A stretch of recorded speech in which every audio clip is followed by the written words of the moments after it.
की चुनरिया शेरा वाली की चुनरिया लहराई रे मेरी माँ की चुनरिया उड़े उड़े चुनरी कैलाश पे पहुंची उड़े उड़े चुनरी कैलाश पे पहुंची घोड़ा के मन को भा गई रे मेरी लाल चुनरिया घोड़ा के मन को भा गई रे मेरी लाल चुनरिया उड़े उड़े चुनरी पे कुंड में पहुंची उड़े उड़े चुनरी में कुंड में पहुंची लक्ष्मी के मन को भा गई रे मेरी माँ की चुनरिया उड़े उड़े चुनरी अयोध्या में पहुंची उड़े उड़े चुनरी मथुरा में पहुंची सीता के मन को भा गई रे मेरी माँ की चुनरिया राधा के मन को भा गई रे मेरी माँ की चुनरिया उड़े उड़े चुनरी सीता मंदिर में पहुंची उड़े उड़े चुनरी सीता मंदिर में पहुंची भक्तों के मन को भा गई रे मेरी माँ की चुनरिया भक्तों के मन को भा गई रे मेरी माँ की चुनरिया शेरावाली मैया से पूछा सवाल लाल तेरी चुनरी माँ चोला क्यों लाल है लाल तेरी चुनरी माँ चोला क्यों लाल है बोली मुस्कुराती मैया सुनो मेरे प्यारे हो बोली मुस्कुराती मैया सुनो मेरे प्यारे हो पापी अपराधी गई दस्ते मैंने मारे पापी अपराधी गई दस्ते मैंने मारे काली रूप धार के हो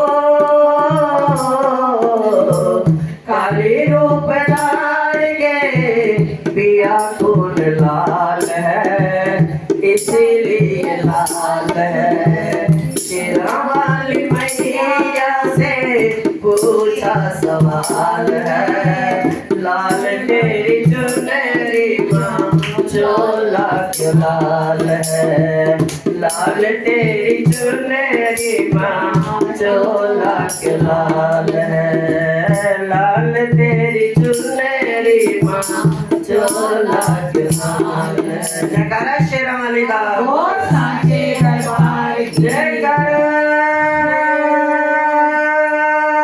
सुंदर गुफा वाली दा बोल साचे दरबार की जय जयकारे वाले नु मिठिया मुरादा मैं मेरी सच्चियां जोता वाली माता तेरी सदा जय जय माता दी।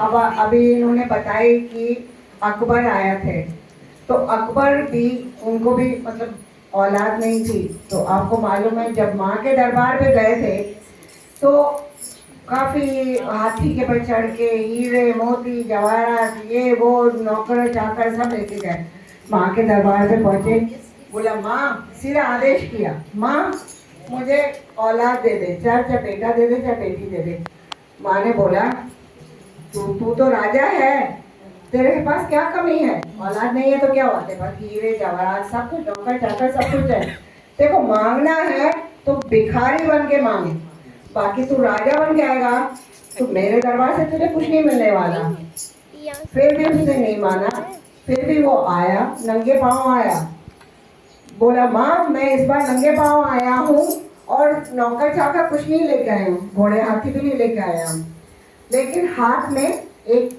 100 तोले का वो छत्र लेके आए तो उसने कहा माँ ठीक है ये 100 सोने का छत्र तो ले ले तो उसने कहा मुझे क्या पड़ी है तेरे छत्र की और कहते हैं माँ ने उस वक्त त्रिशूल को ऐसे घुमाया वो आज भी छत्र वहाँ उस मंदिर में पड़ा है और उसका इस तरह का धातु बन गया है, ना उसे मालूम पड़ता है न सोना है न चांदी। अहंकार थोड़ा था ना। हाँ, उसका अहंकार थोड़ा था, ना उसका सोना न चांदी मालूम नहीं 2.5 पड़ता क्विंटल का था छतर। जब उसने ध्यानों को सताया, जोतों के फिर देखा कि ध्यानों किसकी शक्ति के पीछे ऊपर ये जीवित है, तो उसके पीछे गया, वहां देखा जगमग जोत जल रही है, नहीं बत्ती नहीं तेल कुछ नहीं है। तो उसने शक्ति देखी, शक्ति तो कोई अपार है, लेकिन फिर भी अहंकारी था। उसने उधर नहर है पास में, पीछे है ना नहर है, उसको तोड़ दिया कि पानी आएगा और ज्योति बुझ जाएगी। लेकिन माँ की ज्योति पानी में भी एक थी और पानी में कई ज्योति निकल आई। फिर भी नहीं माना अहंकारी, वो मुगल अहंकारी फिर भी नहीं माना। फिर गया, फिर उसने एक तवे की बहुत बड़ी लोहे का तवा बनाया, फिर वो जोतों पे उसके अंदर सुराख कर करके पता नहीं लाखों करोड़ों ज्योति जग गई। जब ये देखा तो फिर वो मान गया कि ये शक्ति है। फिर तो रोया, गिड़गिड़ाया, माँ के चरणों में शीश निभाया। फिर गया वहां से नंगी पैरी पैदल दिल्ली, वहां से 2.5 क्विंटल सोने का छतर बनाकर लाया और पैरी पैदल आया। वहां पर नैना देवी को कांगड़े पर गया, चढ़ाया। माँ ने क्या हंकारिया कि मैं सोने की भूखी नहीं हूँ, तेरे छत्र की भूखी नहीं हूँ, मैं सोने की भूखी नहीं हूँ। 2.5 क्विंटल सोने का जो छतर था वो माँ ने लोहे का कर दिया, अभी भी लोहे का दिखता है। मालूम नहीं पड़ता है आज तक। बहुत साइंटिस्ट ने बहुत उसकी आज तक भी वो लोहे का है। माँ ने कहा मेरे को सोने चांदी नहीं चाहिए, मेरे को भगत की सच्ची श्रद्धा प्रेम चाहिए। कौन सा शेर है? कांगड़े वाली कांगड़े नैना ज्वाला देवी, ये ज्वाला जोत वो नहीं है।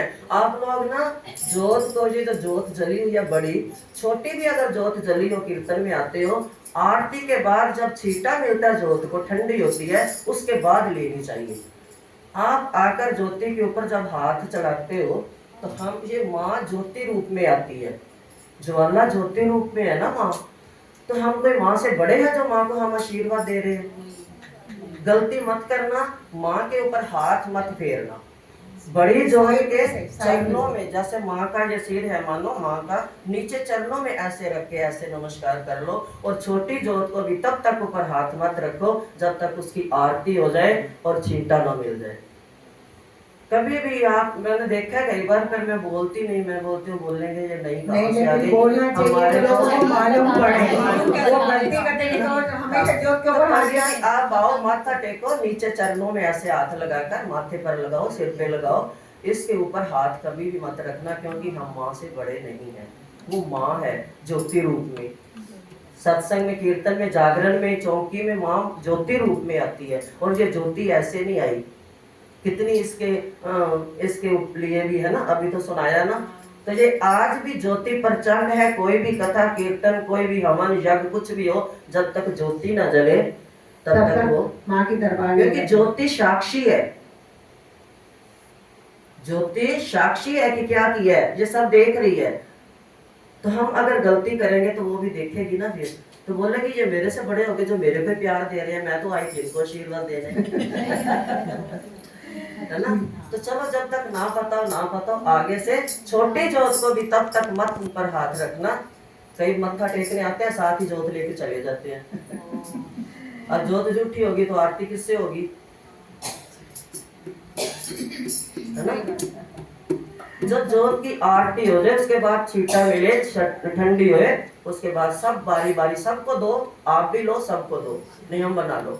उसके पहले कोई भी हाथ मत रखना, और बड़ी जोत के तो बिल्कुल नहीं रखना, ठीक है। उसके चरणों में प्रणाम करना और आशीर्वाद लेना। वो देख रही है सब ज्योति रूप में।